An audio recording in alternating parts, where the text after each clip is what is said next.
ओबाडो से आपको अपडेट करेंगे। हमारे district crime reporter Zulfiqar Ali की रिपोर्ट के मुताबिक कदीम लांगू रोड कब्रिस्तान के 12 एकड़ जमीन से 8 एकड़ अराजी पर बासर अफराद का कब्जा बरकरार है। Sindh high court bench Sukkur ने 11 माह कबल 1 महीने में कब्जा खत्म करवाने का हुक्म दिया। रेवेन्यू डिपार्टमेंट और इंक्रोचमेंट डिपार्टमेंट ने बासर कब्जे से रिश्वत के एवज हवा में अहकामात उड़ा दिए। मकामी समाजी वर्कर का सालिह मोहम्मद प्रेस क्लब में एहतजाज, आला हुकाम और chief justice Sindh high court से नोटिस लेने का मुतालबा है। मसलो इहो आहे त उबावड़े में जेके कब्रिस्तान आहिनि उन्हनि टोटलनि ते कब्ज़ा थी विया आहिनि। जेके बासर माण्हू आहिनि उहे सजनि कब्ज़ा करणु शुरू करे छॾिया आहिनि।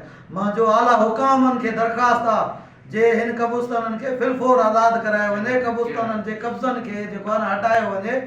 सिंध हाई कोर्ट सखर कुझु ॾींहं पहिरियों हिकिड़ो ऑर्डर पास कयो आहे त हिकिड़े 13/3/2024 में त हिकिड़े महीने में जेको आहे न कब्रिस्तान जा जेके बि कब्ज़ा आहिनि उहे ख़ाली करे मूंखे रिपोर्ट कंप्लेंट कयो, जंहिं ते DC घोटकी ऐं छा नालो अथसि पंहिंजो assistant commissioner Mukhtiar anti encroachment वारा ऐं सॼा मिली भगत करे उन्हनि खां रिश्वत वठी उन्हनि जे कब्रनि जा जेके बि उहो माना कब्ज़ा आहिनि उन्हनि खे न ॾेखारियो वियो आहे। कोर्ट जे रिपोर्ट खे कंप्लेंस न कयो वियो आहे। मुंहिंजो जल्द त जल्द हिन इंक्वायरी करे हिन जी आला शफ़ाफ़ इंक्वायरी करे कानून मूजिबि हिननि जे ख़िलाफ़ कार्रवाई कई वञे। कहिड़ा कब्रिस्तान? कब्रिस्तान लांगो रोड कब्रिस्तान आहे जंहिंजी इरादी आहे तक़रीबन 12 एकड़, जंहिंमें मासूमनि जो कब्रिस्तान आहे 2 एकड़ 14 वसू आहे, 10 एकड़ 2 वसू आहे जेको आहे जो आहे लांगो रोड कब्रिस्तान ऐं पलाण इमाम शाह ऐं कब्रिस्तान आहे ऐं ॿिया जेके बि कब्रिस्तान आहिनि सजनि ते क़ाबिल जेके आहिनि कब्ज़ा करे सियासी माण्हुनि सां असर रसूख़ जे इस्तेमालु करे कब्ज़ा करणु शुरू करे छॾिया आहिनि। हाणे सॼा कब्रिस्तान कब्ज़े हेठि आहिनि।